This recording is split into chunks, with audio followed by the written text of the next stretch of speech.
Shalom, selamat pagi. Ini hari Minggu, harinya Tuhan. Saya yakin bisa lebih semangat jawab shalom saya. Shalom. Masih ada sukacita?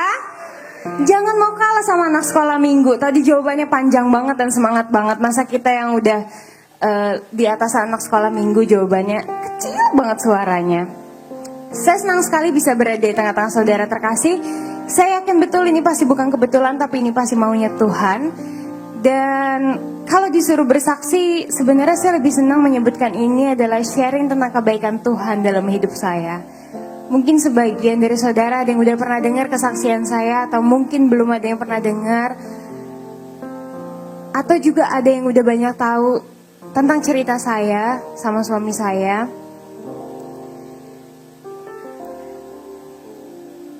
Biarkan saya di sini berbagi tentang kebaikan Tuhan dalam hidup saya. Mungkin sebagian orang di dalam ruangan ini ada yang udah banyak tahu kalau saya ini adalah pengikut Kristus karena pilihan.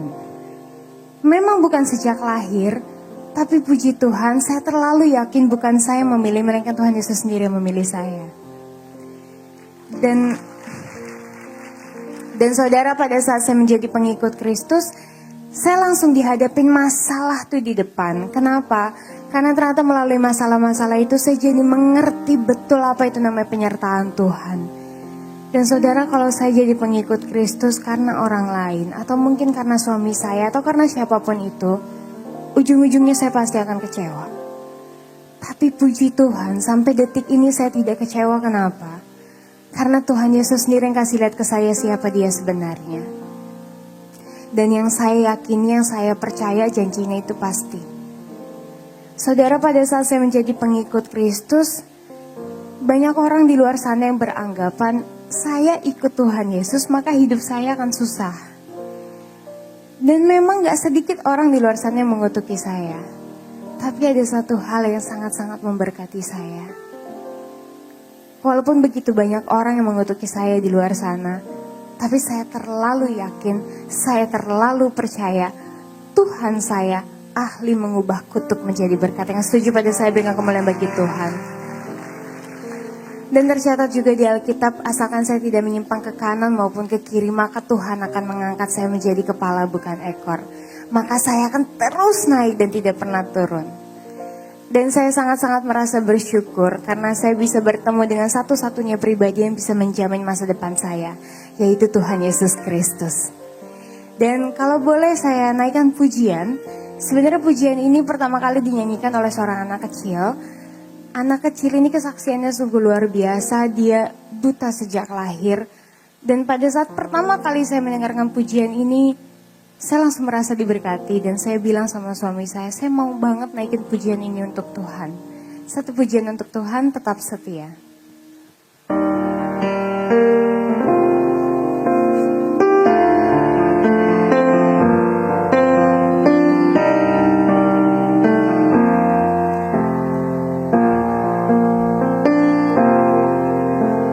Seperti wanita menangis di bawah kakimu.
saya bersama laki-laki terhebat dalam hidup saya. Saya mau panggil suami saya untuk maju ke depan.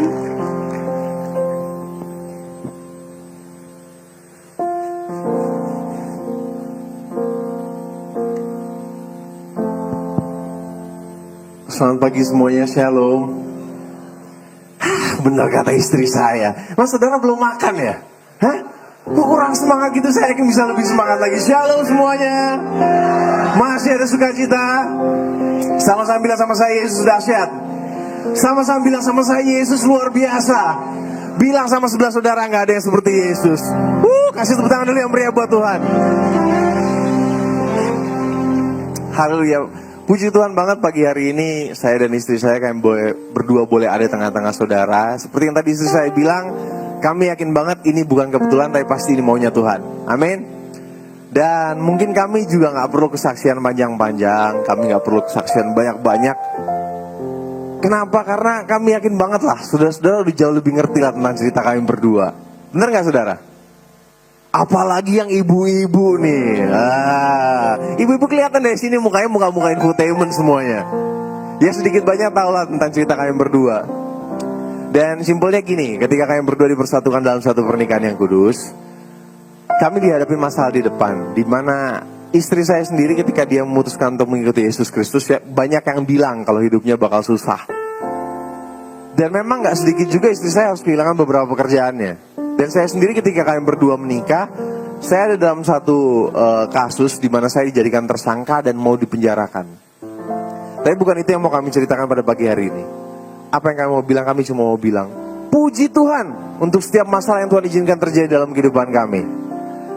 Kenapa puji Tuhan? Karena akhirnya melalui masalah-masalah itu, kami jadi mengerti betul.